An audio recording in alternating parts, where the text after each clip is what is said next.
Hi. Today we celebrate the inquisitive minds that question the norms of our times, challenge conventions, and boldly push boundaries to discover new possibilities.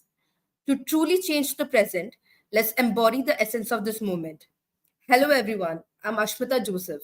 I extend a warm welcome to all our wonderful innovators to this elimination round of T.U.P. 9.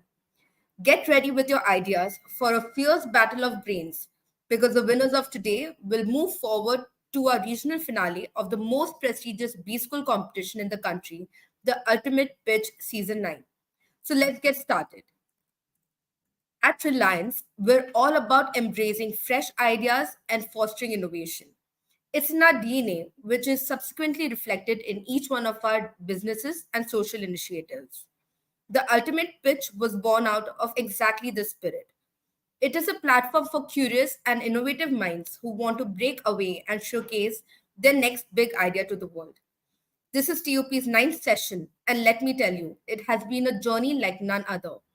We flagged off the competition physically in the top 15 B schools across the country. At each of these institutes, we were met with enthralling audience. The insightful sessions led by our inspiring leaders were overtly captivating. But that was only the beginning. We then reached thousands of you through digital platforms and virtual events, making this contest a pan-India celebration of ideas and innovation. Now, with absolute delight, I want to show you all a sneak peek into our campus launches and launch premiere with this video.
Wow, what a mesmerizing response TUP has had this year.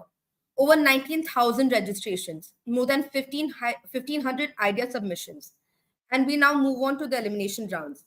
We thank you all for making it such a memorable launch. Season 9 kicked off with a bang. Enthusiastic innovators from all over the country registered to battle for the grand prize. Each one of the ideas submitted were unique, ambitious, and had a genuine intent for solving critical real life problems. Our evaluators have worked round the clock to make sure that none of the submissions went unnoticed and shortlisted those ideas that had an extra edge above the others. Those exceptional teams with remarkable ideas have qualified today for the elimination round. A big congratulations to the top 90 teams who have made it to the elimination rounds. Kudos to all of you. Let us now do a quick rundown of what is to be expected here. I shall be calling out the team names. We will play 3-minute video, the one that have been submitted. Then the teams will get 3 minutes to pitch their idea to the jury. Teams, do keep an eye on the timer. This will be followed by a quick 4 minutes Q&A session. Post each team's presentation, we will have the jury take a minute to score the team individually before we move on to the next team. This following segment, the parameters has been discussed previously. You will be judged on 5 parameters. Your idea should be futuristic, practical, scalable, should challenge conventional wisdom, and have a strong business case. Now, for the victors, the national winners get a grand cash prize. We're also pleased to inform you that we have other rewards too. The elimination round winners and runner-ups will receive 50K and INR 25K respectively, along with T.U.P merchandise. National finalists will get mentored by CXOs, entrepreneurs of Reliance-owned startups, and all our national finalists will be awarded a PPO opportunity with Reliance. So gear up and give it your best shot. But wait, what's a competition without a jury? We have some of the top minds of our Reliance with us today. They will be closely assessing all of your presentations, evaluating your ideas, and will provide their inputs at the end of your presentation. It gives me immense pleasure to announce the jury for the elimination round. We have with us Mr. Rohit Bansal, who is the Group Head of Communications at Reliance. We also have with us Mr. Siddhartha Bhargava, who is the VP Strategy at Reliance Industries. So let's get started. I would like to call upon the very first team, Spirited Growth. All the best, guys. Hi, today we're here to present you an idea which is so good that it almost sounds illegal. In fact, it is illegal in Gujarat. Imagine you're in Goa. It's super sunny, the beach is lovely. You have 2 options. Either die in the heat or beat the heat through some delicious cocktails or ice creams. Now we've seen disruptions in the ice cream and the alcohol industry. Right at the intersection of the two is our product. Presenting to you, Froze, a new and a fresh way of consuming alcohol. This product is for the kid inside you, but with an alcoholic twist. Now you must be wondering that the idea is great, but is it even scientifically viable? The answer is yes. So water freezes at 0 degrees Celsius. But for alcohol, it gets a bit tricky because the freezing point depends on alcohol by volume. For example, for red wine, it freezes at -6 degrees Celsius because it has 15% ABV. But when we get the right mixture of water and alcohol, it is possible. Now we've gone through what consumers want from FMCG products, and what we are offering is no chemicals, curated alcohol, 100% natural flavor and 100% natural color. Moving on to how we came up with this idea. It was not on thin air and definitely not too many cocktails. The ready-to-drink cocktail industry is growing at a CAGR of 11%. It has enormous potential and we are here to tap it. Cocktails are yummy, but one too many cocktails make your stomach uncomfortable. But does that stop you from craving something refreshing and light? No. You can either eat a delicious ice lolly, but sadly that doesn't give you the buzz. And cocktails are sometimes too heavy. With Froze, you can get the coolness of ice lolly and the buzz of alcohol. Perfect, isn't it? So who is our target audience? You, me, and majorly everyone belonging from the age of 21 to 35. We're adventurous, we're experience driven, and we're convenience oriented. We love social media and we love authentic storytelling. What are our purchase channels? We'll be targeting online shopping, retail stores, and bars and restaurants. Hence, Froze would be available almost everywhere, from wine shops to restaurants, beach shacks, literally everywhere. We want to have our own experience zones, which will not only provide consumers with ice creams but a branded experience. This can also extend to having experience zones at bars and pubs. Since consumer is king, we envision catering them with customized orders. Moreover, since we are a nation of big fat Indian weddings, we want to tap into that market as well. Now let's look at the financials for Froze. The product weight will be 140 ml, which contains 30 ml of alcohol. The average product cost will be 60 rupees, which contains raw materials, ingredients and packaging. The average selling price will be 120 rupees since we will be competing with ready-to-drink cocktails and beer. The fixed cost will include rent, machinery, salaries and marketing. If you look at the sales forecast for 3 months, the total comes to 18,000 units. If we look at the revenue, it comes to 21 lakh 60,000. The cost comes to 10 lakh 80,000. So our overall profit after 3 months would be 10 lakh 80,000. Hi, we are Team Spirited Growth, presenting to you Froze, the ultimate game changer. With its revolutionary fusion of artisan cocktails and frozen delights, Froze combines the coolness of an ice lolly with the spirited kick of alcohol. The current trend of premiumization in the ice cream industry adds to the potential growth of this market.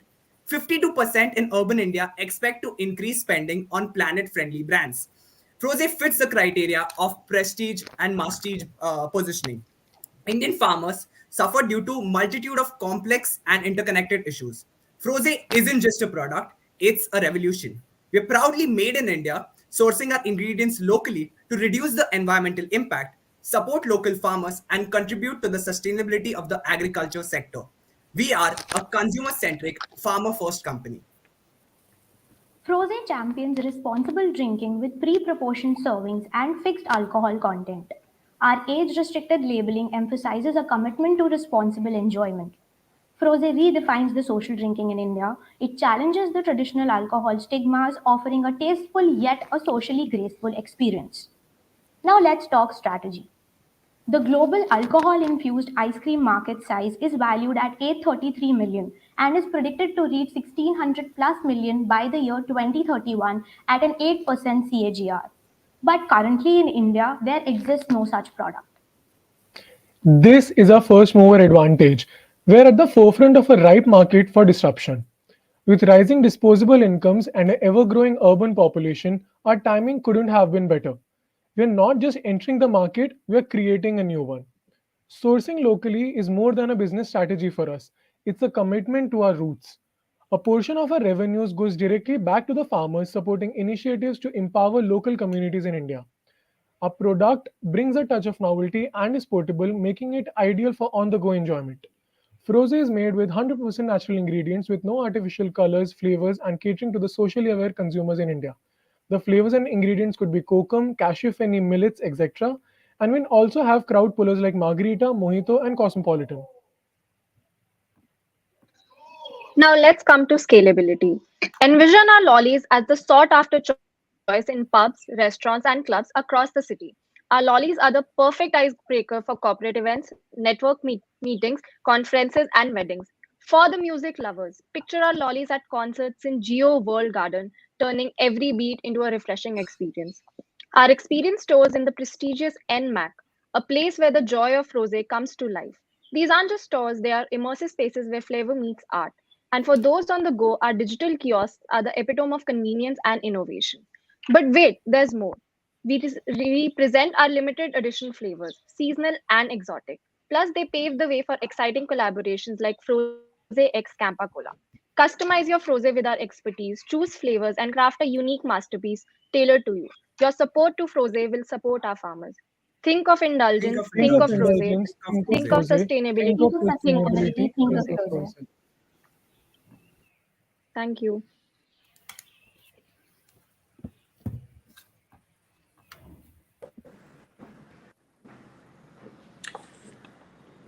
So I think we get to ask questions now, right? Yes, sir. Right. So wonderful. I think it was a great presentation, and the product looks pretty exciting. What I wanted to know was what is the distribution model that you are considering for rolling this out? I mean, is it a direct to consumer model, or So, sir, the distribution modeling that we are considering is going to B2B model. So, we'll be distributing the products to major airlines, the hotel chains, restaurants, and bars, and they can then give the product to the consumers. However, also having said that, the distribution will be limited to only the B2B businesses who have license for distributing alcohol.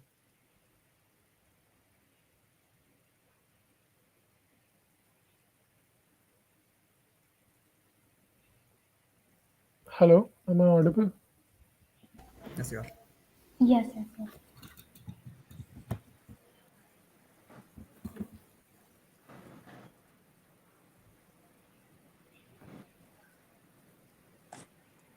Yes, Hi, sir. team. I had just asked the question earlier. Were you able to hear the question, or you have not been able to hear what I had asked?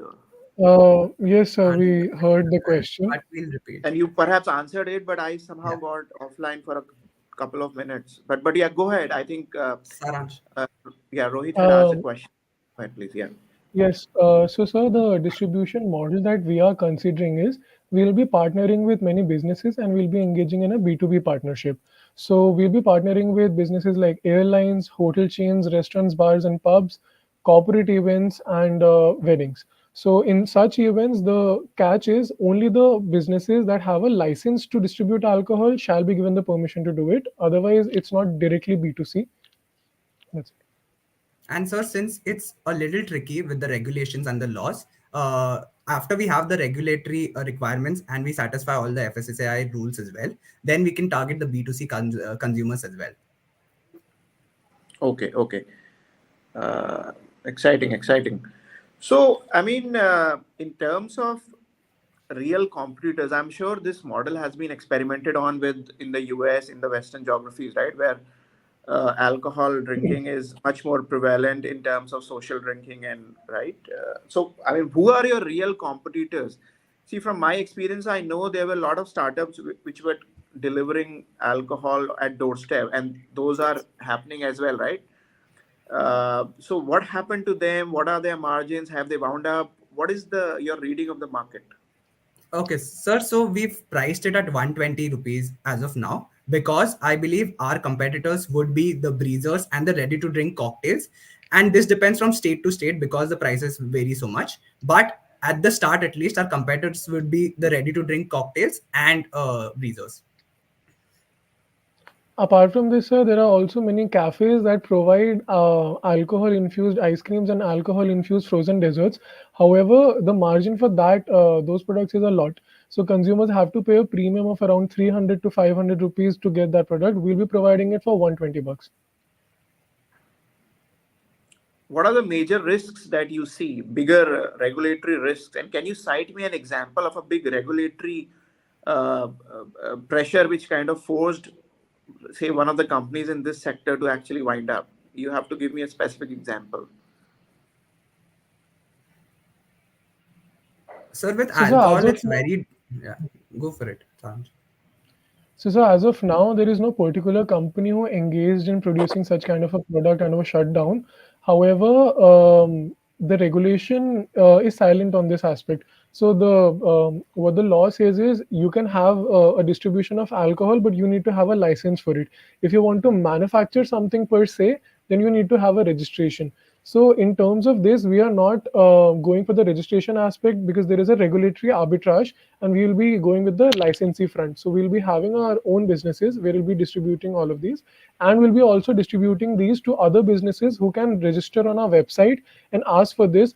For that, they will have to submit their license, respective licenses that they have from the government of distributing alcohol, and then if they cater with the necessary compliances, then we can provide these to them. Got it. Over to my co-panelist in the jury. Rohit sir, you have a question? Rohit sir is actually presently facing a small audio issue. Okay, go ahead. So, Yeah, go ahead. no, sir, Right. please go ahead. So what I also see, are you trying to market it as a D2C brand, or you're just going ahead via the B2B route in this case? So for Sir, now, the Primary target would be going for B2B partnerships. However, we can also tap into the B2C segment with surrogate advertising. But majorly for the starting part of it, we are thinking of B2B only. So you And mentioned there 120 rupees, Yes, right? sir. Yeah. You mentioned that. Yeah, go ahead. Go ahead. No, no, so I was just adding to Saransh's Yeah. point that later on, when once we plan on going B2C, we can make our products available in premium, liquor stores like L1, etc. So that's it. But are you meeting the margins, like gross margins, EBITDA margins, PAT margins, whatever are you looking to make, right?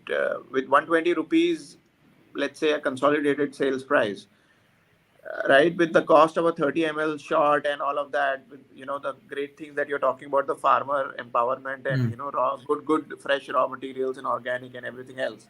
Do you really think you're going to make the cost points? I mean, there aren't many drinks in the market for a 30 ml kind of alcohol content which retail at 120 rupees actually. Sir, so there's ABV. So what we calculated was very to put it very simple. A Skippy Pop which does not have ice cream, which does not have alcohol, is the selling price is 20 rupees. So what we've taken is probably the cost price is 20 rupees. Plus, if we include alcohol and things like that, it would probably come to around 60 rupees. And then the other 60 rupees will include all logistics, marketing, and things like that. So I believe we have a good enough margin, at least at the start. And if we build strategic relationships with alcohol companies or create our own alcohol, our margins will improve. No, they'll replicate your idea. I mean, it's so easy for them to replicate it. They already own the distribution, they already own the alcohol. They just have to tie up with some fresh food ingredient company and do it. But anyway, I mean, those are some of the entry. There are no entry barriers to the big companies, as I see it. Yes, sir. I think we may have overshot our time, maybe, right? The team, your team can confirm. Hello. I think that I would be then done with my set of questioning. Sure. So, since Rohit sir is facing issue right now, we'll move on to the next team. Thank you, people. That was quite an interesting presentation, and might I say that might have created quite the buzz. We'll now move on to the next team, which is TUP Innovators. All the best. Hi, my name is Omkar. I guess every one of you has read this news coming from Bangalore that has found heavy metals in vegetables and fruits. And we all know the harmful effects of pesticides on the person who is consuming such fruits and vegetables and the person who is spraying them. Now, in India, despite technological advantages and newer methodologies like drones available, there is not seen much adoption and there is still a struggle to transition from these to widespread adoption. And if you could see the current landscape over here, marginal and small farmers are largest in India, unlike the West, where you have large farmland owned by the farmer in itself. So here we can see that most of the farmland is owned by the cooperatives and banks. Going forward, the farmer is not interested in buying such equipment and technologies, while the government cooperative societies and private organizations are interested in buying such private technologies and precision agricultural technologies.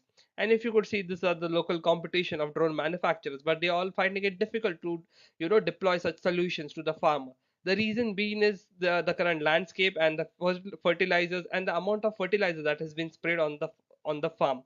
So in order to tackle all this, if you could see, for a current farmer buying a drone, putting insurance, putting his man hours in training and stuff, it's very difficult for him. While on the other side, what if I tell you, we have directly developed a solution that not only controls the drone but also determines where to do the maximum spraying of the pesticide. So ours is a model where we have made a deep learning model which has trained on large plot lands of land, where it has scanned it using multispectral and lidar sensors, and using a normal RGB or your phone camera, it gives you the analytics of higher multispectral and lidar sensors. And this all process can be deployed on the cloud, which is scalable, and it controls the drone and operation, so it does a total automation process of the spraying. So if you could see the simple automation that it performs and what we have done using our technology. So what we are proposing over here is a drone intelligence and management software. So what is it? It does vegetation health analysis, it does soil mapping, crop rotation management, etc. It is using the sensors that are used for training of the deep learning model are multispectral sensors and LiDAR sensors. So what I'm seeing here you is the capability of a high 7 lakh sensor or a 13 lakh sensor is transferred to a RGB sensor or your normal phone camera. So your phone camera can give you an analytics of based off 7 lakh cameras, which gives you different band information. And if you know basic GIS, different band information gives you what is the water content in the soil, how healthy is the plant, etc., etc. And such a solution helps us to deploy our software to a RGB camera, which can do analytics on a lower or a lower RGB camera or lower cost camera. So here, if you could see, we have done this training and testing where the RGB sensor, the RGB data is passed and vegetation is identified. Not only that, the quality of the vegetation and the quantity of vegetation index, that is the CO2 that is present, or the carbon calculations are also being done by this deep learning model. So what we have developed is a deep learning model which has put on the cloud, which is scalable, which gives location intelligence. So what it does is the drone flies over the particular field, or you can normally scan the field with your cell phone, and it converts these images and gathers the geospatial location of that particular plot of land. The on the cloud it processes what where the pesticide is required the most, and that location, the latitude and longitude, is recorded. After that, the drone goes and sprays on that particular patch, and that gives a sustainable ecosystem and a sustainable spraying. So if you could see what is the proposition over here is this: we are basically a cloud deployed solution software suite that we are selling it to the cooperatives, to the private organizations, who in turn have the manpower, who in turn hold the huge land parcels, and who in turn would make sure that the adoption of such drone technology is done. What we do is we enable to do precision agriculture. We enable them to perform precision agriculture with our software solution, which grows to precise location. It not only monitors what the current status of the drone is, it also monitors what sprayed pesticide is done, and you can do due diligence also based on this particular software. So this is our go to market plan, and this is our revenue model, and this is our deep learning.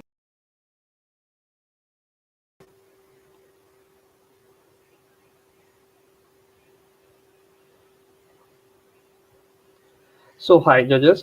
So basically everyone would be asking, like everyone says AI, ML and deep learning model all into the place. But let me tell you that the capability of this deep learning model is using a RGB camera. You have been able to identify the analytics from a multispectral point of view, from a LiDAR point of view. Now, giving in a simple sense, suppose my hand is fractured and I have to I take a photo and I train that photo model on an AI. The AI will tell whether this picture of my hand is fractured or not. But I have not done a CT scan on it. I have not done an MRI. I have not done X-ray on it. So such analytics such as X-ray, MRI, and and others are given through the multispectral and the LiDAR sensors. Now these sensors also help us to find out what the canopy spread of the plant in itself is and what is the carbon percentage in the particular plant. It also identifies the various plant characteristics. So usually when you see in many solutions that point that scan a leaf and then they tell you the analytics of that particular leaf, whether that leaf is healthy. This does a plot analysis, the entire field analysis, and that's why this particular solution can be deployed quickly. Now, when we talk of deep learning and when we talk of GIS, there is a huge land parcel. Basically, 200 GB plus of data is to be processed, and such a processing cannot be done on a PC unit or on a mobile unit, and that's why it has been processed on the cloud. Not only that, you need an expert to orthophoto the leveling field, create ortho mosaic, and then create analytics. Doing the traditional way, such a method takes 5 to 6 working days, and this can be done quickly and easily by the model on the cloud itself within a few minutes. And top of that, you can also see that we could also have a proposition where we are also giving you the lease management and the drone analytics. So not only the drone is giving you where to do the precision spraying, it also identifies or also controls the drone. So basically it pairs with the drone, it does autonomous takeoff and landing of the drone, and it performs the spraying. Now such an asset has to be, you have to lease the asset. We also track where the current location of that asset is. For that, we have done is the asset management and software suite of the particular software. Now, if you could see, these are the results, and basically this is how it would be integrated. So it has its own capabilities, but integrating it with Geo AWS, Krishi AWS, and Geo Krishi ET, it could further benefit the model and create a better solution in itself. And this is the basically the mode of us is that we can do carbon calculations, which can also be used in ESG calculations of steel industries, mining industries, etc. And on top of that, when we have done an IFCO survey of 2,500 drones, when IFCO wanted to deploy, they wanted to have a lease management software suite, and that software suite has been added into this particular cloud solution. And this is the code and data workflow. So this is how the revenue model works and the deployment cost, and this is how the entire code would look like. So yeah, that's it from my end. Any questions?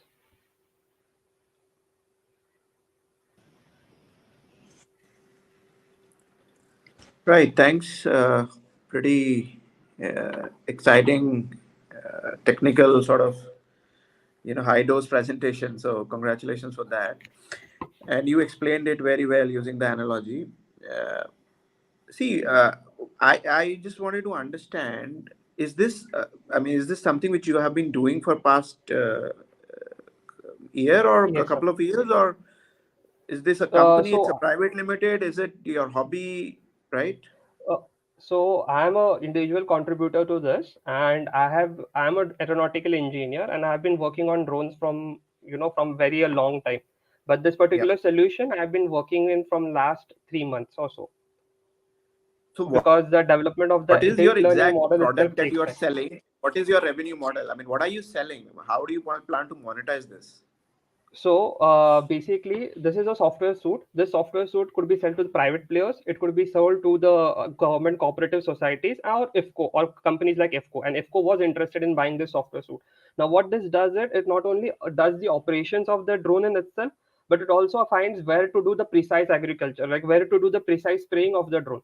And it also does the asset management. So this is a software suite or a software solution to manage their drones, to make sure the insurance is working, what type of farmer is spraying, who is the farmer, what is the plot land, and it also collecting the data for them. So this data is already getting collected in the cloud itself. And now most of the tenders, be it the government side or the private side, are requiring them to gather the information data from the drone spraying also, and also do autonomous spraying. That is the GCS, that is using. So basically the controller is your mobile phone, and this software enables you, because it is on the cloud. From your mobile phone you log in, you have credentials, so all your flight logs, all your data is being stored directly. So there is a and there is a true requirement of the internet, so it is a kind of a IoT device, and we are enabling, the software is enabling the the entire ecosystem. Right, right. So, I mean, is there a proof of concept that you may have already done, and what were the Yes, sir. parameters on which its success was measured? I mean, just name three, I think, right? And what were the success results on those parameters is what I wanted to know. Yes, sir. So this was done on a 50 acre plot land. So the training was done on a 50 acre plot land, while the deep learning solution was deployed. And then on the Uttar Pradesh farm in Mirzapur, we had done a pilot, or basically a testing of it. And there we found out, not only we had a ground truth evaluator also there, we had a soil expert also there. So we not only it did perform its task completely in a quicker time, less fertilizers were used, and also it was quicker, because that same asset could be deployed to 3 to 4 fields altogether. Because what happens is, once you spray a fertilizer, it tends to jump and next field. So when we did continuously around the plot, the field land, we found that the efficiency was increased by 25 to 30%, because you are using less fertilizers, you're using you have less time is used, and the cost has also gone down. So basically, where a normal person will just fly a drone and just spray everywhere on the field, this was doing quickly, and it also maps it accordingly. So we also have our firmware. So what my software does is, it finds the latitude longitude in that particular field, and it transfers it in the form of firmware using mavlink. So then the drone captures that particular data, and it does the spraying. So it can be tailored to any drone that is in the market. So any any drone, Yeah, got it. I think agricultural let's drone. oh, let it be right. Our co-panelist, I mean the co-jury member. Let them have a chance to ask a question. I think we got Sure, your sure, point. sir. Thank you.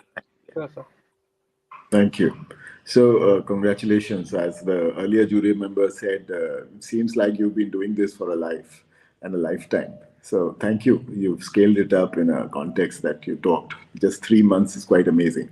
I was just wondering about two things. One, there'll be a lot of people who'll claim more or less the same. I've been into GeoGenX. There have been people who've talked about this business of precise droning and so, how do you really differentiate yourself through a third party metric?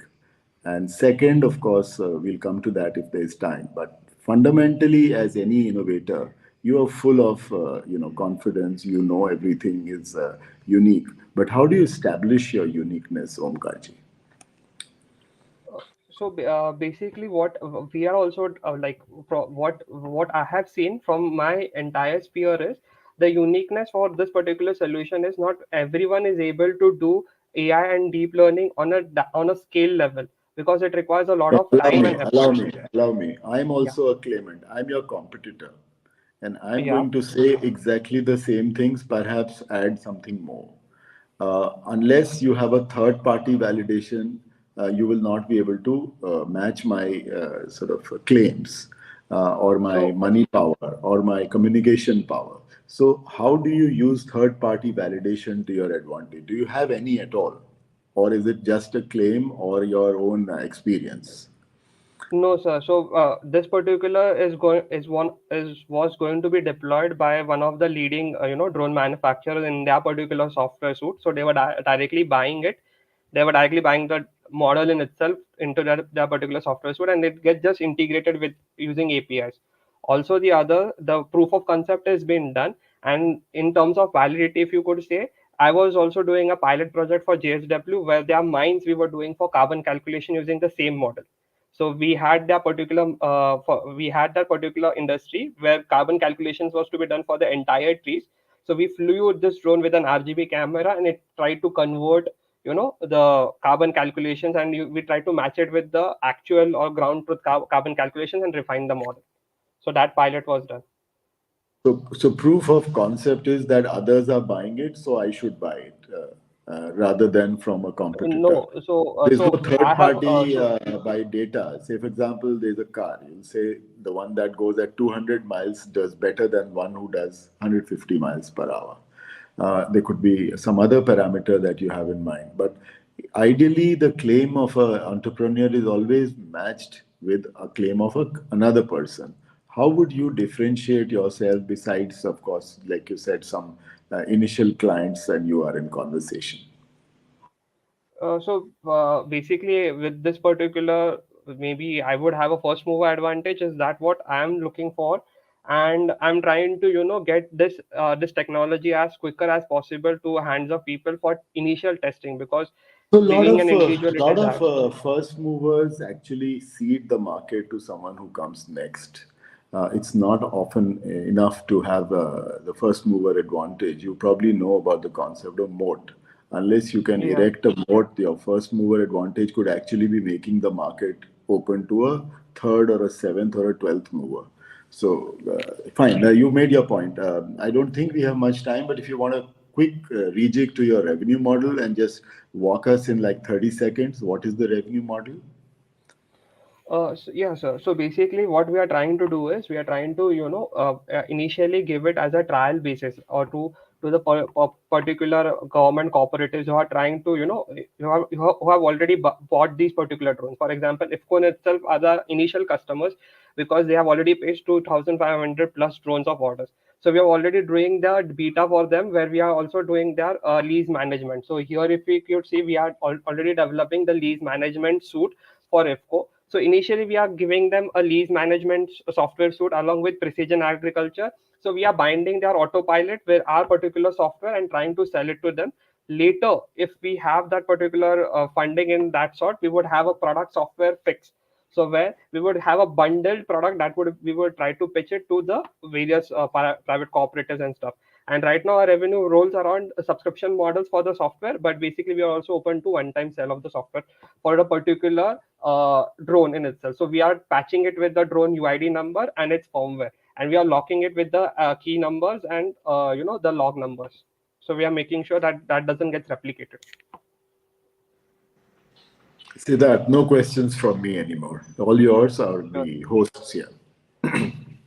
Thank you. Yeah, Thank you. thank you, Omkar. I think wonderfully Thank you. grounded Thank you, and sir. well experienced, and I think you have a real first-hand experience, which kind of is pretty encouraging that you have worked so hard for this. So thank you, Ashmita. Over to you. Thank you. Thank you, sir. Thank you, ma'am. Thank you, team. As the jury has said, that was quite an impressive presentation. Now, let us allow the jury a minute to complete their scoring on this team. While they make their assessments, let us have some fun. Here are some interesting trivia questions about Reliance. Try to guess the answers in the comment section. The first person to answer the correct question will have some amazing T.U.P merchandise. Ready, people? Here we go.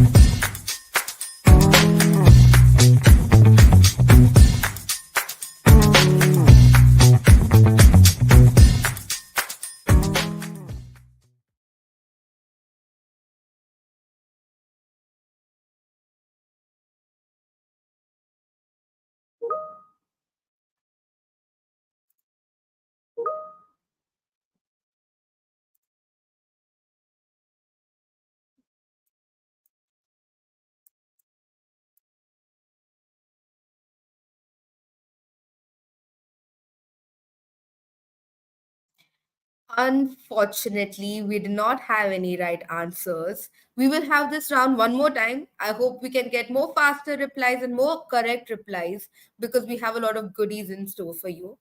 Till then, we'll move on to the next team. The next team we have Papaya Pop. All the best, team, for your presentation.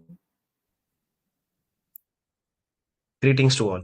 Today I'm excited to introduce you to a groundbreaking project that could transform our urban landscapes and combat air pollution in a way we have never imagined. Liquid algae. Imagine a future where heavily polluted urban areas, like the bustling city of Delhi, can breathe fresh air without relying solely on traditional trees and greenery. Liquid algae is not just a concept, it's a futuristic and innovative solution designed to replace the vital functions of trees in densely populated cities where planting and growing real greenery are simply not practical. Our project utilizes a state of the art bioreactors filled with microalgae, turning polluted air into a source of fresh oxygen. In fact, similar project was named Liquid 3 was developed by University of Belgrade, Serbia in response to high levels of pollution in the city. The project has already been installed in Belgrade and has been shown to be effective in removing CO2 and producing O2 and biomass. At the heart of liquid algae is a bench-like structure embedded with photobioreactor equipped with utilities such as charging ports for citizens, and the system is incorporated with a pressure pump, a bubble column, and solar panels to create a holistic approach to urban air purification. The pressure pump draws in polluted air, directing it to the photobioreactor, where microalgae, fueled by natural sunlight, perform photosynthesis, converting water and carbon dioxide into fresh oxygen. What sets liquid algae apart is the incredible ability of microalgae to passively filter out heavy metal contaminants through bioabsorption, binding them to their chemical structure. This not only purifies the air but actively tackles harmful pollutants, making it a comprehensible solution for the urban environment facing severe pollution challenges. Moreover, liquid algae isn't just about cleaner air. The system can be integrated into smart city technologies, working seamlessly with air quality sensors and traffic management systems to create a more efficient and sustainable urban environment. Its scalability allows us to cover larger areas, providing more oxygen and enhanced purification. In summary, liquid algae is not just a technology with futuristic design, it's a promising project with potential to revolutionize urban greenery and air purification. It's a sustainable and effective alternative to traditional trees in heavily polluted urban areas with limited space.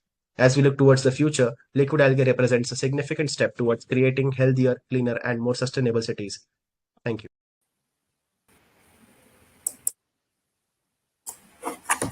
Hello, everyone.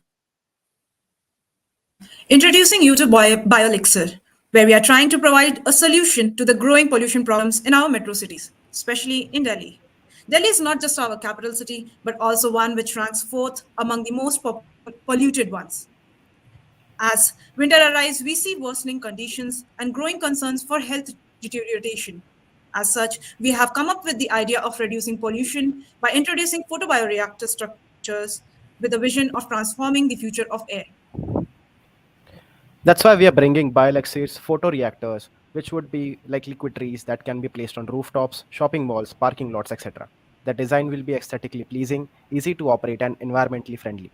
They will be able to reduce the levels of particulate matter, nitrogen oxide, sulfur dioxide, and other heavy contaminants in the air by up to 90%. They also provide a source of renewable energy, biofuel, and fertilizers, and most important of all, oxygen. We will be able to combat climate change, improve public health, and enhance public livability. That's why we bring you BioLexir. To achieve this, we would need resources like algae, our main component, sensors, etc., to produce the structure. We can collaborate with government, NGOs, and research facilities to establish and further innovate these structures. Currently, our competitors would include photobioreactor producers and the air purifier market. Now let's look at some of the cost factors. The initial investment for setting up and constructing the photobioreactors is comparable to other green solutions, such as solar panels or wind turbines. The microalgae cultivation would be relatively low, accordingly, as they only require water, light, and nutrients. The maintenance and monitoring are minimal, as the photobioreactors are self-regulating and will be equipped with sensors and alarms. The scalability would also be high, as the photobioreactors can be customized and modularized to fit any space or demand. BioElixir would be a lifesaver and a world shaper. With the Indian air pollution control market estimated to reach $4.4 billion by 2027 and the air purification system market expected to hit $1.5 billion by 2026, BioElixir is well positioned to make a significant impact. BioElixir is an initiative that takes inspiration from Liquid 3, harnessing the power of microalgae to combat air pollution. In a 600-liter system, it employs microalgae to bind carbon dioxide and produce pure oxygen through photosynthesis, and the impact is astounding. It can replace the oxygen producing capacity of two 10-year-old trees, offering a sustainable alternative to traditional greenery. In conclusion, BioElixir is not just a solution for air pollution. It's a versatile tool that can transform parking lots, educational institutes, and bus stops into green, sustainable spaces. Together, let's embrace this transformative approach and build a future where nature thrives in the heart of our cities. Thank you.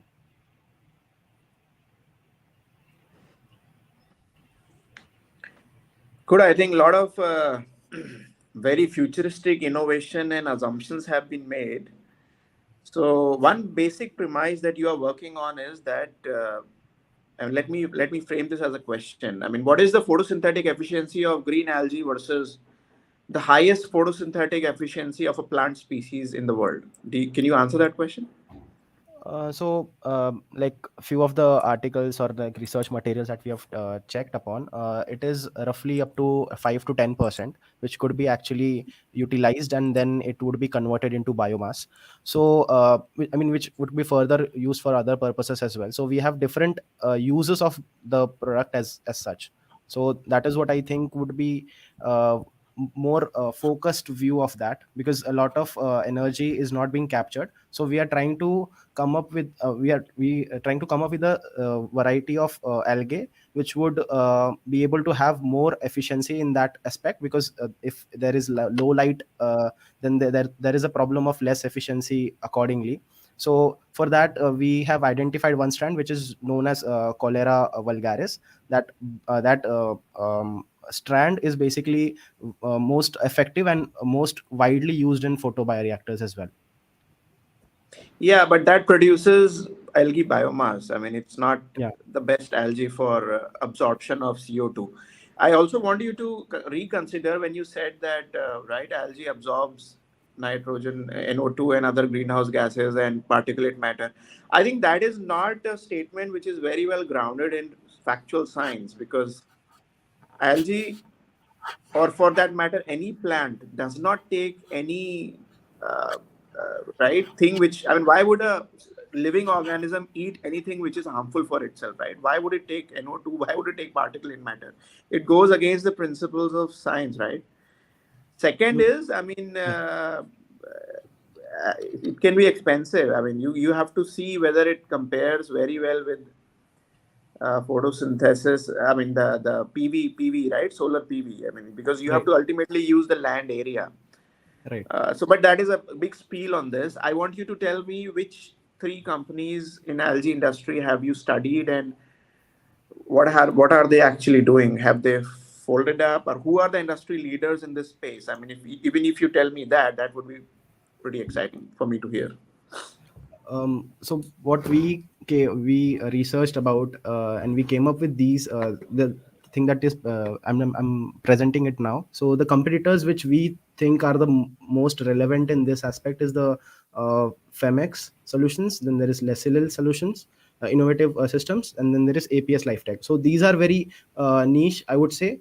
They are still growing in aspects of, like, they are still trying to get the efficiency of their photobioreactors up to a certain, I would say, they are trying to up level that, which is still in progress. I would say they are not industry leaders. This whole industry itself is a very niche one, I would say. Okay, so over to Rohit sir. I mean, it's a very futuristic idea. I mean, let me have your thoughts. I mean, yeah. Well, I would request what I often ask innovators and the people who are, catching people like me who are possibly less informed than them. What if you were in the Burj Khalifa or whatever elevator with me? And what would be your 20-second or 30-second elevator pitch, which could include, among other things, why you're different, why you are going to crack it, win it. So, suppose you didn't have all this time and all these multimedia tools. What would you say in 30 seconds, which could possibly lead to a longer and a more productive meeting? Firstly, I would try to emphasize on the point that You our can say, major you can procedure. talk to me in first person, just so that I know Okay, how sir. So, compelling. The Rohit, first of all, I would like yes, to this talk. is me. First of all, like, I would like to talk about the pollution that is going on in the metro cities. It is very, I mean, very dire need to look after it. We are still trying to cope up with the smog guns and such, which is not at all effective. There is a lot of, especially in winter seasons, there are a lot of smog and problems related to lungs are causing problem to people, and a lot of infections are also happening. So this solution which we have brought would be futuristic for now, but I would say this would be more like a day to day in the future. So I would really like you to drive your attention to So this also, innovation like, that we're if we coming up want to with. start, Yeah. Yeah, yeah. by now So the also we can elevator is also just probably about start to with, do reach you the think? top. It's about to reach the top, and Yeah. you have Do not you think? introduced yourself. You have not talked to me. You've talked about pollution in general. So we can start again. Yeah, so Okay, probably Jyoti, you I'll can try. start with just one statement. Just one statement. And that would be, do you think you can use algae and more make the Burj Khalifa more aesthetically pleasing while also providing a solution for the environment? So that would be my very starting statement, so that they can probably ask, like, how can you use algae, which is not really considered aesthetic, right? And Yeah. it's we are in a Burj Khalifa, and so probably that would be the starting line, so that they get curious. And even if they leave the elevator, even at that point, they would still have like some kind of inking in their back of their mind, algae and aesthetic and pollution. Maybe they will go ahead and search for that on their own and then call us back. Okay. So you'll give me your card, and you'll make something which is contextual, attempt it without being tried, and hope for the best that I come back to you. That's a Yes. valid enough. Yeah. Thank you. Thank you. Back to you, Siddharji. Look, team, I think, I somehow I wanted to elicit a response out of you on the when I asked you, right, which are the two companies in the world which are at the cusp of bleeding edge technology in this field. I think the two companies are, I think, Reliance and Exxon. So we do understand all of this in much granularity. So my summary, and without any bit of and it's more of a right encouragement. I think it's a very complicated subject, and billions of dollars have been burned on this topic already. Right. And right, I mean, I there was a comment in which Burj Khalifa is supposed to look good, right? But algae, like any other organism or plant, actually dies also. When it dies, you have to dispose it off, right? Otherwise it starts stinking. So there are a lot of ifs and buts in this. I think you obviously you have to do a lot more scientific diligence on this topic, and then conclude whether this is the right track to devote the next 10 years, because it is a moonshot, right? And Right. it can be highly complex and challenging, right? So we'll leave you with that bit of advice. Thank you very much. Thank you. Thanks Thank you, a lot, Siddharth sir. sir. Thank you, Rohit sir. Take this as a challenge, ladies and gentlemen. Take it as a challenge and prove us wrong. Literature review, all the granularity you heard, being able to clearly indicate how you're different and how you'll erect a moat, as I talked about in the earlier conversation. All these lead to fascinating things. So maybe we didn't get totally what you wanted to say, but if you can just refine it a little bit and work on your scientific literature. Of course, we didn't hear Reliance, so probably we felt a little disappointed. But thank you very much for your time. Look forward to your growth. Yes. Thank you. Thank you so much, sir. Thank you so much for Thank the you, kind sir. words. Thank you, sir. Thank you, We'll jury. take it, Thank you, like, team. we'll always take your advices.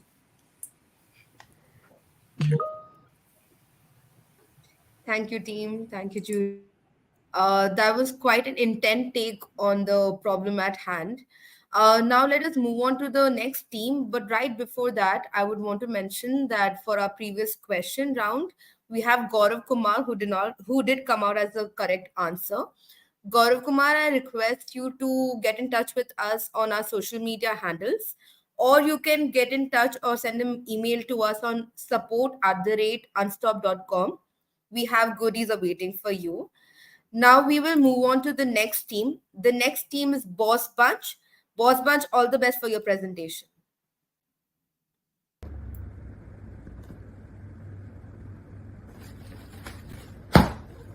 I really don't know if I should be happy about India becoming a manufacturing hub, or should be cribbing about the fact that 6 of our cities are amongst the top 10 most polluted ones across the globe. I think we all can gauge where we are heading to. And if not, let's imagine. Let's imagine a world where the air is so bad that it's hard to breathe. Oceans are so acidic that the marine life is struggling to survive. And the temperatures are so high that it's unbearable to be outside. If you think I'm talking about a dystopian world, you're completely mistaken. It's a very real possibility that might hit us in the near future if we don't act right now. And that's exactly where Reliance comes to the picture. We are proposing that Reliance diversifies into carbon sequestration technology. To put it simply, it's just sucking out carbon dioxide from the environment and storing it. Our commitment aligns with India's net zero carbon emissions by 2070. Saudi Aramco delved into carbon sequestration research in 2010, which means we are already 10 years behind.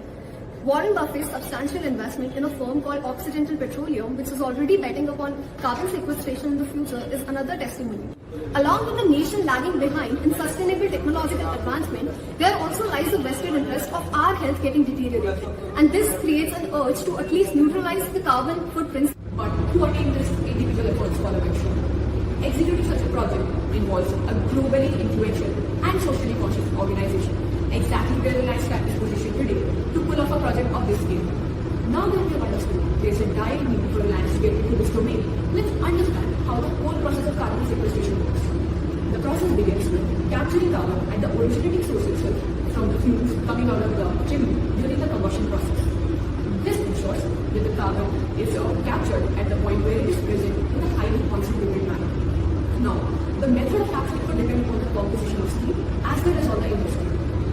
This the carbon engineering process takes place, and at a very high temperature, it gets transformed into a compressed CO2. Then this is transported and can either be stored or used in the manufacturing processes of steel, cement, etc. This process ensures that a lot of carbon dioxide is not emitted into the atmosphere. Just to put things into perspective, One such plant can do the work of 40 million trees. Internal adoption of carbon sequestration will facilitate cost optimization in two major ways. Firstly, storing carbon underground would enhance the quality and capacity of the existing reservoirs. Furthermore, it will reduce the company's dependence on borrowing carbon credits. Moreover, this increases the ESG score of Reliance and makes sure it becomes a sustainable company. This in turn helps them to raise finances in future with the help of green bonds, which in turn reduces their cost of capital. By deploying carbon capture and storage solutions, industry can ensure that they continue to expand without compromising on their environment. A very good afternoon to the jury members. Have we ever imagined what would happen if the carbon that we emit into the environment can be sent back to the ground when it harms no one? It looks like a fairy tale plot, right? That's exactly what we, the Boss Bunch, want to bring to life. With an objective of creating a solution to a real world problem embodying sustainability, we propose Reliance to undertake a carbon capture utilization and storage project, also called CCUS. Upon conducting secondary research and conversing with industry veterans such as senior analysts from ONGC and PwC, we came to know that adopting CCUS will become important in future, not only from an enhanced efficiency point of view, but also to abide by the carbon emission cap placed by the government. So, how does the big picture look like? This is a process where carbon is captured at its originating source and is further transferred to a sequestration system where it is compressed into pure carbon dioxide. And from there on, it can either be stored or transported for usage across industries. We recommend capturing carbon at the source itself because as the concentration of carbon dioxide decreases, the cost per unit to capture it increases, as presented in the graph. Now, let's move on to understanding the business model. The B2B model that we are proposing is a three-phase revenue model. The phase one deals with the carbon neutrality goal for Reliance. This leads to cost optimization through internal adoption of the carbon sequestration system, wherein captured carbon is stored underground and which replenishes the quality as well as the capacity of the existing reservoirs. Moreover, it would help Reliance to reduce its dependence on borrowing carbon credits. Phase 2 focuses on achieving carbon positivity. Here, the carbon market is the primary source of revenue. A commitment to carbon positivity turns into a tangible economic advantage by trading excess carbon credits generated to carbon negative companies. The phase 3 is a bird's eye view to a long term growth prospect where Reliance aims to become a global supplier of the carbon sequestration infrastructure. Now that we have seen the company's prospects, it's important to understand if the industry landscape is competent enough to facilitate such a tech proposal. We conducted a pestle.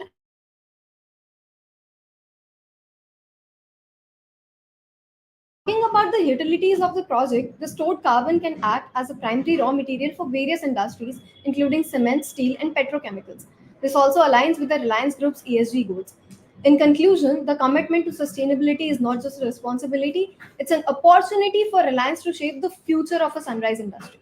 We are confident that this visionary initiative will not only optimize the internal costs, but also position us as pioneers in driving sustainable change across the industry. Thank you. We are now open to questions.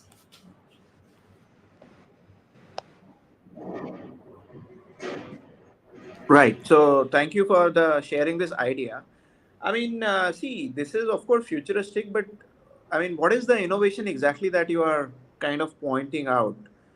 I mean, this is fairly standard commentary, right? That one has to do direct air capture or some other form of carbon capture and then sequester the carbon to some applications. So, what I was looking for is have you developed a very novel application of CO2 which you are going to present a business plan on, right? Or elevator pitch on, right? So what I gather is right, a basic ideation roadmap, right, from a helicopter view ideation roadmap. So what exactly is your proposal, right? As a business plan, what is your proposal?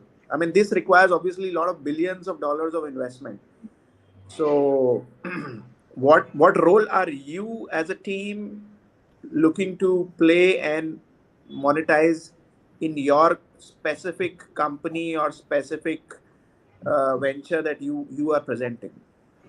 Okay, so sir, the carbon sequestration technique already exists, and companies know that they can actually they should use it. But what we are proposing is that there would be multiple benefits if Reliance adopts it right now. First, it would help in its if it puts the carbon dioxide in its own oil wells, which would help to increase the capacity as well as the quality. So that's actually a revenue model. Further, the major revenue model which we are Yeah, so aiming to. coming to, sorry to interject. So coming to this specific example, can you give me the economics of injecting CO2 into the well, right? How does that work? Why is it profitable for me? Right, so I'll be helping in that. So what happens is when we are extracting oil with the help of oil rigs from the oil wells, sometimes when the oil capacity depletes in the ground, it becomes sticky and it becomes difficult to extract. But what happens when CO2 is added to that particular oil field, it acts as a lubricant. So that lubricant, what it does is it replenishes the quality, the quantity, and So it makes. let's talk some numbers, because this is an MBA, this is a business plan. So either in dollar per barrel or dollar per ton of CO2, you give me actual numbers, no? What do I stand to gain? So for like when we were doing our pilot testing and when we were doing our secondary research, we found out that currently it takes $25 for for the extraction of 1 ton of carbon dioxide. This is the minimum cost. It varies. It can go from $25 to $75. But as and when carbon sequestration system is produced, like it is integrated in the system, maybe the initial cost is quite high, but over the years the benefit, the lower down of the cost that it does, it makes it around $5 to extract 1 ton of carbon dioxide. Moreover, like we were basically focusing on the carbon credits trade thing. So the thing is that one carbon credit is traded between somewhere around like $15, and it can go up till I think around $120. So so our main model is the carbon credit thing, which we are going to achieve in near future. So are you saying you generate carbon credits by injecting CO2 into an oil well and using it to produce additional oil recovery? I mean, are you really suggesting that? So when we carbon sequestration process, over years we tend to become carbon neutral and then carbon positive. When we become carbon positive, we have some excess credits to fund the carbon negative companies. And then when we trade the credits with carbon negative companies, that is our revenue model over here.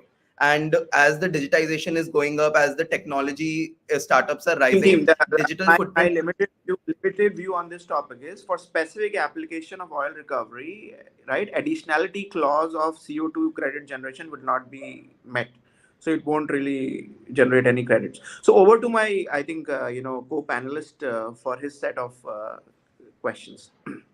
No, I think I'll take it from where you left off, Siddhartha. I think the critical question you might want to add, one, I want to appreciate the fact that you took trouble to make it as relevant to Reliance Industries and probably catch the ear of the jury, unlike probably an earlier context where we were lost on what to make out of it.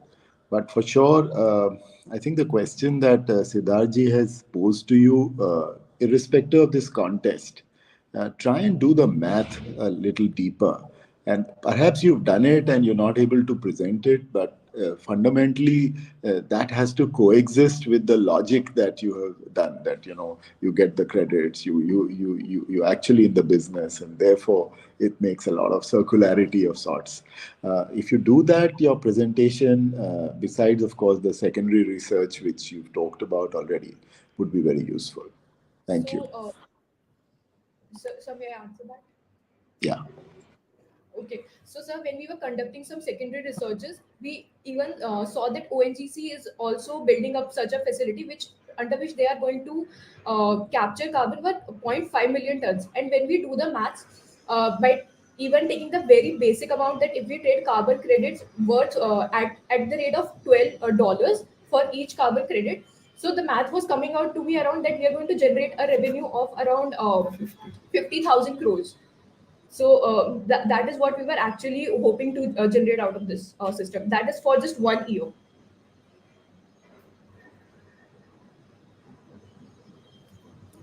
Okay, fair enough. I think you are right about in the ballpark. So yeah. Thank you so Thank much. you So, for your efforts. I think your heart is in the right place, your thought process is in the right place, and for sure you should be able to bring in a more compelling component of math into this presentation.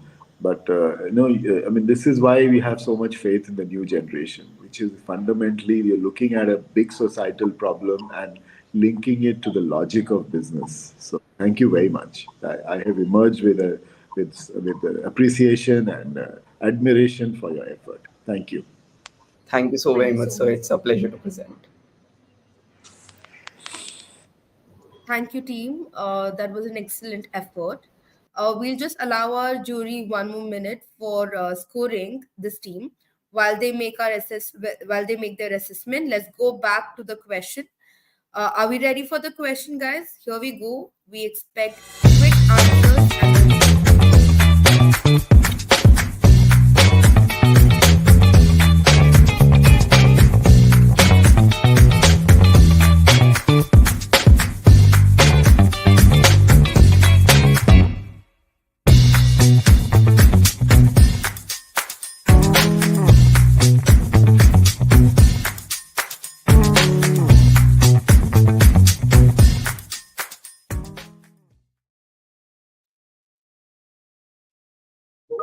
we have our winner here, guys. We have Amrita from IMU.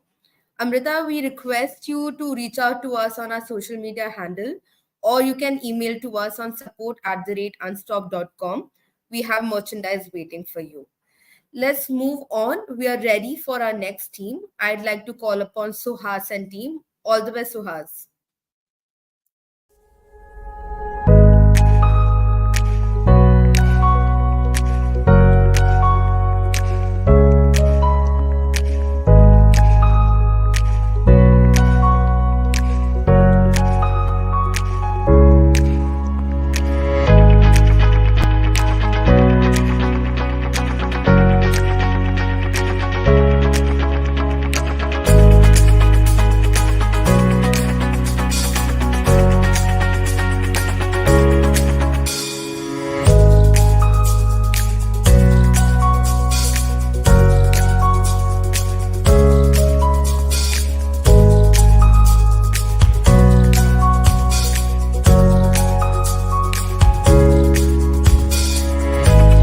Reliance Group has recently acquired Campa Cola, a brand that triggers nostalgia amongst the 90s kids. But is nostalgia enough for its sustainability against its bigger counterparts Pepsi and Coke? Differentiation is the need of the hour, and what better way to differentiate than to appeal to the memories of playing in the fields and climbing on trees for the 90s kids? We came up with a two-pronged differentiating solution. The first is the Green Cap initiative, wherein the caps of the bottles of Campa Cola are made with biodegradable materials. But the twist to this green cap is that it is embedded with seeds which, when planted, will germinate towards a better tomorrow. The marketing campaign will be called Plant a Campa Cola. The campaign will encourage social media users to share their photographs and stories using hashtag Campa for Nature. The motto for the campaign is drink, recycle, plant and repeat. The milestones are set to be achieved over a period of approximately 8 months and will cover the phases of research and development, pilot production and marketing preparation, nationwide rollout and expansion, and monitoring the reception. Apart from the first planting solution, a second bin planting solution has been suggested. Campa bins will act as out-of-home advertisements and create awareness. The vision of this Campa bin initiative is to have a world without waste. The aim is to accelerate bottle collection and support a goal of achieving 100% bottle recycling by 2025. We have also rendered 4 user personas for our product. The test markets selected are the 4 major cities of India: Bangalore, Delhi, Chennai, and Mumbai, which is the home ground of Reliance. The test markets are chosen on the basis of 3 factors: 1. High usage of bottled beverages, 2. Ease of retrieval for recycling, and 3. Public surveillance. Our choice of material is PHA, which has been chosen after a meticulous study of alternative materials. PHA is better suited for the domestic and industrial scenario according to our research. Campa Cola uses PET bottles, most of which are 600 ml and 2 liter SKUs. Presented on the screen are our estimates of the financial aspects of the 2 suggested solutions. We aim to see a greener world for our future generations and would love to join hands with Reliance Group towards making the world a better place to live in, one step at a time. Thank you.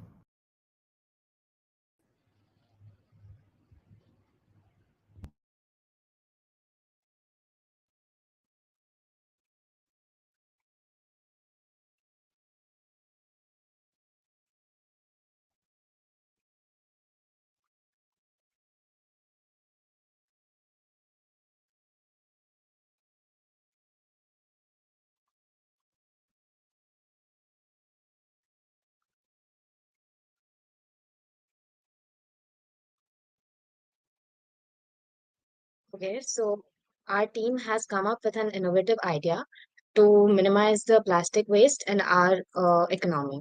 So we are all aware of the menace that is posed by plastic waste. Every year, about a staggering 500 billion plastic bottles flood our planet, and shockingly, only 29% of these bottles get recycled. The primary threat to our environment of these bottles are the bottle caps, as most of them are not recycled, and they are leaked into the environment into the form of micropollutants. What if we told you that your favorite beverage could be more than just a refreshing drink? Enter the Green Cap initiative of Campa Cola, where every green colored cap is biodegradable and it contains a seed.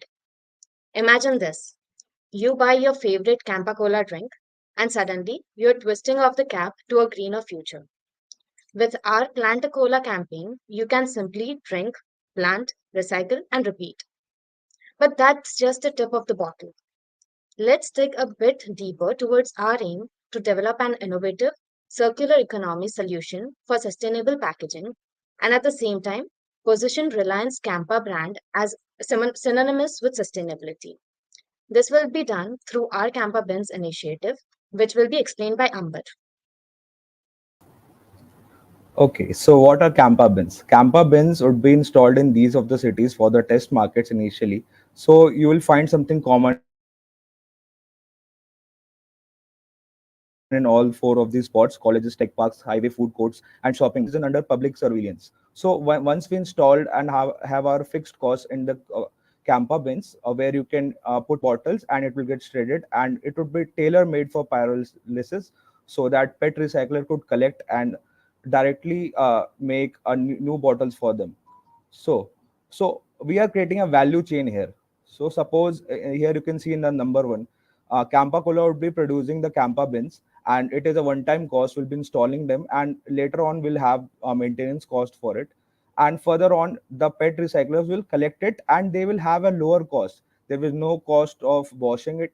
There is very less cost of collection, and it would be tailor-made and directly ready-made for pyrolysis. And bottle manufacturers and bottlers can pass on the whatever proceeds that we get from this value chain. Further on, it will help us have a great leverage while negotiating terms of packaging material with all this, because we are controlling this value chain. And the most important thing is that all this, we are getting free marketing. We are using sustainability as a differentiator among our big counterparts like Pepsi and Coca-Cola. So it will help us to get some free marketing, and it will position Campa Cola as a brand which is synonymous to sustainability. So we are trying to make a world a better place, one sip at a time. Thank you. That was our time. We are open for questions.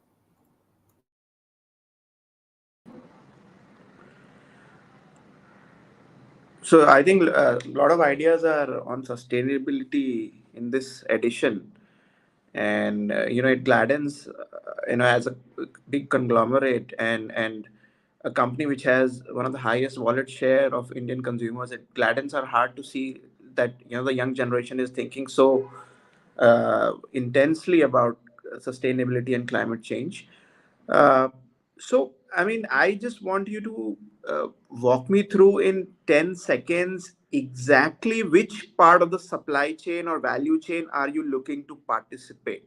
You want to be like a plastic bottle collector, you want to be an owner of pyrolysis plants, you want to be end retailer of products made out of recycled plastic. What do you want to do exactly? I'll take up this question. So, in the entire value chain, the idea is generated by Campa Cola itself. So, this is PHA, the material which is biodegradable in both a domestic and industrial setting. So, the idea here is to produce all of these bottle caps with the bottles that Campa Cola is already producing, and pass it on free of cost to the PET recyclers. So the entire value chain strengthens just because of all the negotiating power and the bargaining power that is being developed within the circle. So, what are the cost points of PHA versus PET, right? These are the two materials that we are working with. What do you think are the cost In points? in the top left corner, you can see a chart, a table of sorts. So here we compare the 600 ml and the 200 ml variants of both PHA and PET. So the entire idea is basically producing the bottle caps and the bottles separately. The bottle will be PET itself, the bottle caps will be PHA. This entire campaign is around sustainability so that people get aware that there are materials which are similar in user experience, or I should say same, exactly same in the user experience as PET, but which are biodegradable. So the bottle caps will be taken back and can be planted. There is a seed in the bottle cap. So the entire idea is within a Why span of make the 6 to supply 8. chain, the value chain so complicated? I mean, if I'm recycling 80% of bottles, and pardon me for correcting that statistic, I mean, you keep on mentioning 15%, but I think the real number is 80% of the PET bottles in India are actually recycled through a very low cost collection chain, right? Where the rack pickers and the chain is very well established. And there are societal benefits to the strata which actually collects these PET bottles. So why change the bottle cap to PHA, right? When I can recycle. I mean, as a user of bottle, I'm not that much insensitive to, throw the cap away and then only recycle the lower part of the bottle, right? Does not ring a bell to Right. me. So Yeah. definitely, sir, you are right. 85% of the bottles are being recycled, but of the 85% of the bottles, only 10% of the bottles have caps. So there is a huge difference between the number of bottles that are being recycled versus the caps that end up being recycled. So the caps are the major issue here. So majority of the plastic waste that leaches in the ground become microplastics is the bottle caps, not the bottle itself. And the bottle caps being PHA, being biodegradable, will create avenues to both for the company to have better quality of products in their packaging and So who are the you going to nature. license the technology from? I mean, there are some companies where you can license the PHA technology. Can you name them? Hello. Hello. Yeah, there is one, two, three companies are in the world. They are working on the PHA for biodegradable materials. So one is a Denima Scientifics, which is working on predominantly Nodax PHA, which will create bioplastic using oils from seeds plants, including palm, canola, and soy. So this is the main company which is working predominantly on this Nodax PHA. So which is a very compatible for the food where you want to use a PHA food materials. Okay, got it, got it. Over to Rohit sir. So if this was Chat GPT, it was very quick use. If it isn't, you guys are very smart. You have done deeper research, and I thought Siddharth had your middle stump, but you could defend and ward the ball off. So congratulations for that. I just wondering if you'll go back to just explaining to me what the core premise is. How is it different? How will you protect what you're trying to do? And therefore the issue of licensing of technology and so on and so forth. So can you give me the elevator pitch again? So I'll answer this question. So let's Question. say we can. You and I are in let's say the NMACC in Mumbai in the lift, and the lift goes very fast. It's very nice, very beautiful, big, but goes up very fast. And I'm carrying a bottle. I don't think we're allowed to carry a bottle, but suppose I am, and you have a trigger. What will you tell me, sir? Sir, do you know that the bottle that you are carrying, most probably the bottle cap is not going to end up being recycled? What if I tell you there is a way that the bottle caps are also recycled and we create money out of this as well? So the products that we are already producing You in the consumer products. the bottle cap on my this thing, and I'm willing to listen to this. All of a sudden, coming to me for no context, nothing. Here's this very eager and extremely bright young person standing in front of me and launches. Is that how you would sell it? uh, I'll try to lure you with the idea itself because I think the idea we have spent an enormous amount of time. That is the reason we are able to answer the questions. This was even before the idea was even before the TUP challenge. So we had been ideating this, and I think the idea is capable enough to garner your attention in a span of 30 But seconds. all yours. Back again. We press the floor number 3, and we Right. are all in it together. So there is a way to make money out of this, and there is a huge opportunity to do sustainability marketing campaigns for Campa Cola. Campa Cola is a brand which has been present in the minds of the consumers, but the footprint is quite low. So there is an opportunity here, and I think we can talk more about this. Okay. So why are you limiting it to Campa Cola? You probably are aware that Reliance works on platform thinking. So clearly, Campa is a smart way of trying to get my attention. But the problem or the solution would be industry wide, or are you going to just focus on one product which is still returning?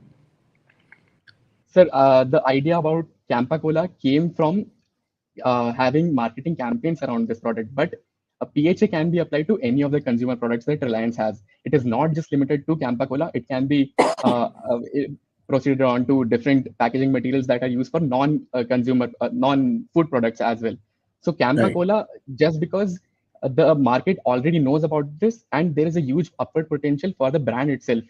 So uh, the trajectory is going to be very different in the longer run, but in the shorter run, we want to target it for Campa Cola. Okay, think about it. I think that you might want to, broaden the pitch itself from Campa initially to get a hook in the person's mind, but quickly scale it up to an ambition which is far larger than just one company or one brand, because you are here to provide a solution at a societal level, not necessarily at a brand level. Right. But thank you, thank you. Over to you, Siddharth.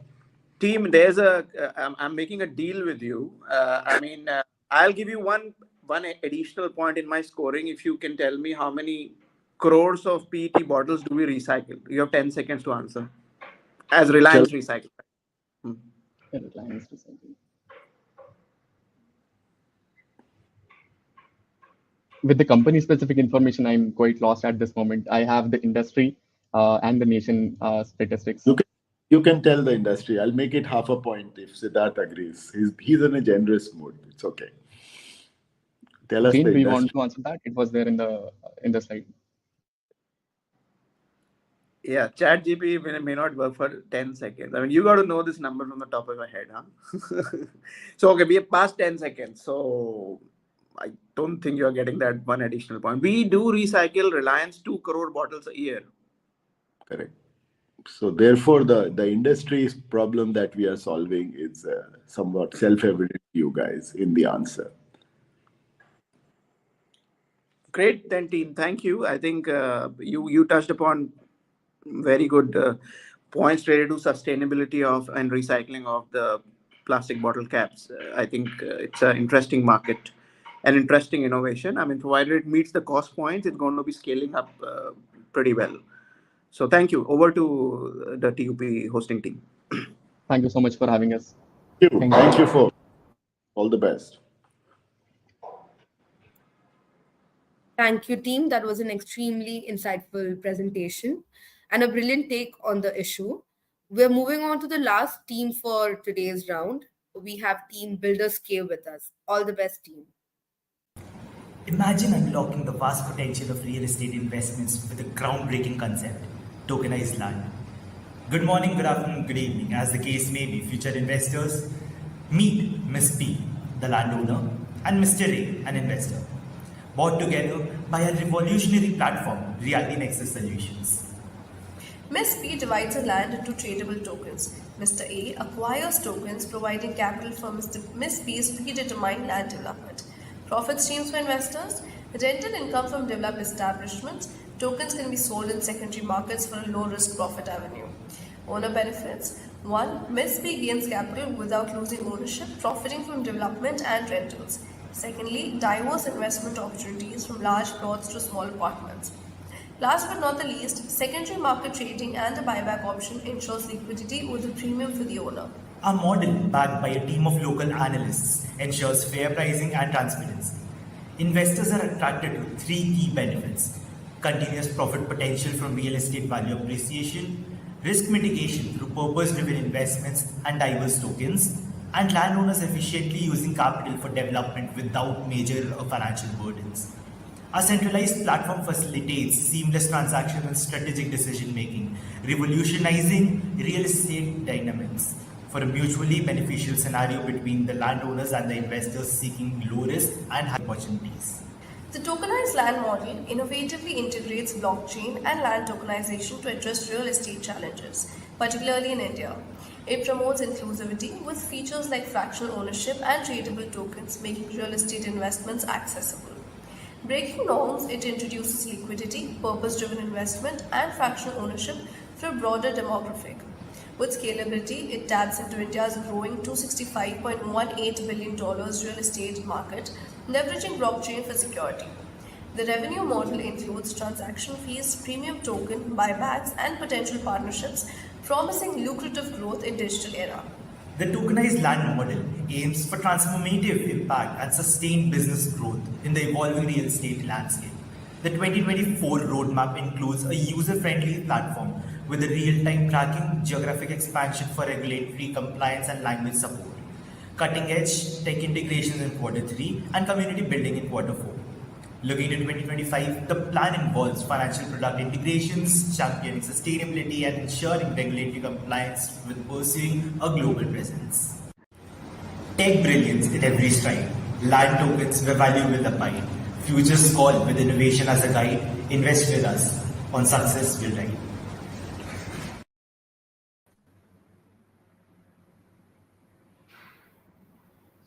Reality Nexus Solutions, where innovation meets inclusivity, transforming real estate into a realm of opportunity for all, echoing the words of Mahatma Gandhi.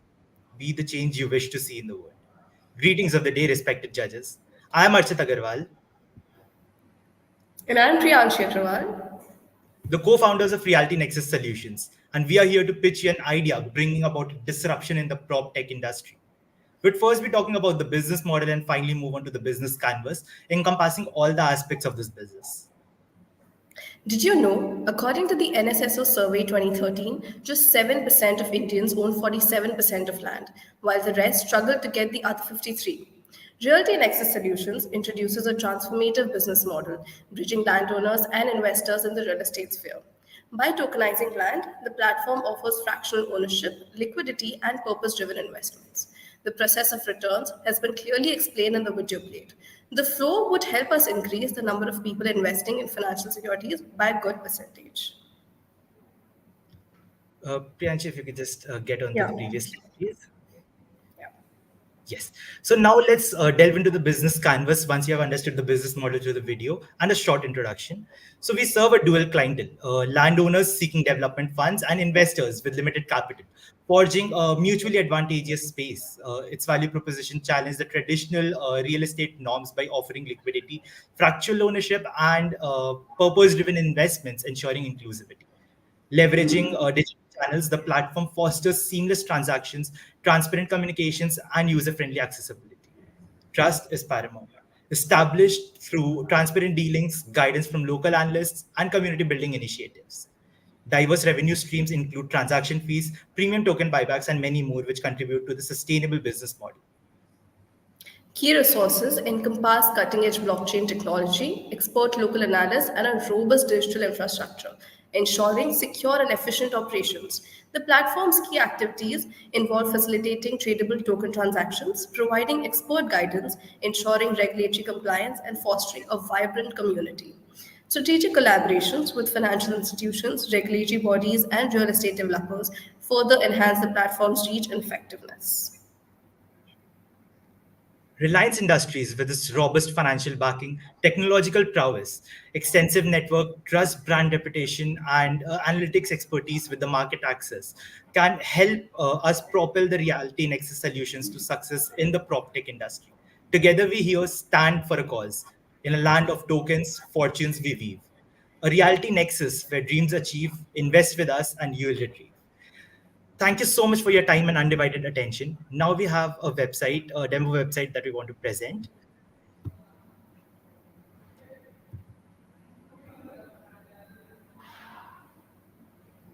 Is it presenting? Yes.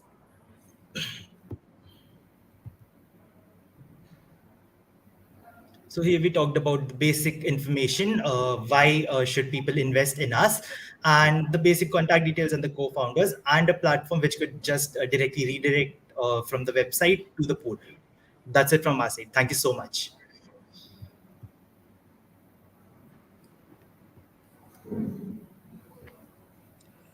Yeah, I think a pretty innovative idea. I just was very curious. How would tokenization uh, weave itself in the land registration process, right? I mean, you buy a piece of land, then right typically in Maharashtra. I don't know where. I think this is you're from Chennai, right? So in Chennai, I think there's a lot of it's the land records are called patta records and all of that, right? In Maharashtra, we call it satbaras. How does it weave into all of this, right? You have to go to the sub registrar office. There's a conveyance deed. I want you to walk me through the entire process of how a token is going to smoothen this process. Yes, sir. So we are not implementing such strategies in order to build a more easier process just for the registration. So what we would do is to once that land is bought by the particular person or the landowner, we say here, this person would come to our platform, and through various verification processes and an approval from the local analysts, the land would be tokenized into either bits of square feet that would be set by the landowner itself, or by bidding amounts. And now once this entire thing is tokenized in our platform, now they can trade those tokens in order to for the landowner, in order to get those capital, and for the token holder, one who is buying the tokens, he would get either monthly rental amount, which the I mean which the landowner would be providing after this land is put on rent, or once a major development is done on that particular land, once the person resells it, uh, the selling amount, the premium amount, would be sent over to the token holder based on the proportion of share the person or the token holder holds. See, what if the developer or the landowner defaults? I mean, then the tokens are pretty much worthless, right? How do you propose to ensure that the delivery of the project, right, or monetization of the land part is taken care of? Do Yes, you sir. even have a role in that? Because otherwise, the first typical transaction that you do and it fails, right, like a failed IPO, you're going to lose all your credibility. Yes, sir. So, if we come to the land investment, this is an investment in which the return, I mean, the price or the value of the land would never decrease. Unless in case of extreme situations. Now, if a person is investing on that particular land, firstly we have a process, a verification process, and this agreement would be for n number of years. And after this n number of years, whatever the case be, if the development hasn't happened, the value of land remains the same, and that value of land could be bought back by the or has to be bought back by the landowner after n number of years, as mentioned in that particular agreement. Okay, got it. I think there are a lot of regulatory issues in this, and of course, one has to navigate over a coming decade. Many issues will need to be navigated with due amount of traceability and correction, so that the end user does not suffer. So, over to my co-panelist to drill you further. No, I haven't grilled anybody. You've done the better bit, but let me be the nice guy. Let me try to give you a chance to explain why this should be of interest to, say, Reliance. Yes, sir. As I already mentioned, firstly, for us, this robust financial backing by Reliance could help us propel in this particular industry. And secondly, for Reliance, if we see various platforms any platform in which trades financial securities and any stock, this has grown over the years. And now, if we see the growth of people increasing his disposable income and actually investing out of those disposable income, have largely increased. Now, Reliance, with the trust that I have built, could scale it into not just an Indian byproduct, but also somewhere we could serve on a global level. So, the since the disposable income is increasing, people are actually willing to invest, and there is very low risk and high return potential. people would be actually willing to invest, and through that impact, Reliance could earn a great margin. Which business of Reliance you have in mind? So as of now, if we talk about this particular industry would be a very new fit for the Reliance, or maybe create some diversification in the portfolio of the Reliance Industries. Okay, so you you aim it as a diversification and not necessarily aligned to say Geo Financial Services. So we are not providing financial services in particular. We would be positioning ourselves as a land investment platform, and where we could just have some tradable tokens with the price ceiling and price floor kept by the local analysts and the regulated team. So this would be more of a tangent where people could invest in the real estate with a very low capital, but not into majorly financial securities or financial services that we provide. If the financial services part comes into the scene, then this would be a particular case where the person or the landowner is requiring credit for major developments on that land. But right now, as of now, we are just concerned about the value of land and the increase in the value of land to increase the, or maybe maximize the shareholders return. So, what is the societal impact of this? Could you summarize? Yes, sir. So if we talk about the societal impact right now, as students, we also agree that we do not have that adequate capital to invest in large stocks, or maybe into companies with high value stock. If we talk about land investment has a very low risk, or maybe low risk appetiters could actually invest in that to gain a high amount of premium. And with this, we believe that not only the high value holders, or the people who have high disposable income, but we as students can also invest. This would lead to not just personal development of standard of living, but also increase in the overall impact on the society and the economic conditions. Good. So you'll be buying more iPhones. What would you do with the extra money? No, that's just an aside. Thank you very much. This was very interesting. Thank you. Thank you Thank so you much, so sir. much, sir. Thank you. Thank you, team. That was quite an innovative and novel idea. Kudos to all the participating team. The variety of innovative ideas showcased today has been truly remarkable. Today's contest has heightened the bar with the promise to make this journey even more intense in the days to come. As you know, the winners of today's elimination round will be stepping into the regional finale of TUP 9, where you will be battling against winners of the other elimination rounds. Now, to quell the curiosity as to the winner and the runner ups for today's elimination round, the suspense will have to linger a bit longer. Rest assured, the results of today's elimination round will be declared on our social media handles shortly. So keep those social media notifications live. As we conclude this round of competition, we would like to express our heartfelt appreciation to the jury for their time and insightful questions to each one of the ideas presented today. We thank the audience and teams for making this an interactive and exciting event with their futuristic ideas. All the best to everyone. You were amazing. With that, this is Ashmita Joseph signing off for today. Keep following us on our social media handles and stay tuned for further updates. Stay abreast with all the exciting things that are going to come on our social media platform. We shall see you very soon during the TUP 9 regional finale. Until then, take care and goodbye.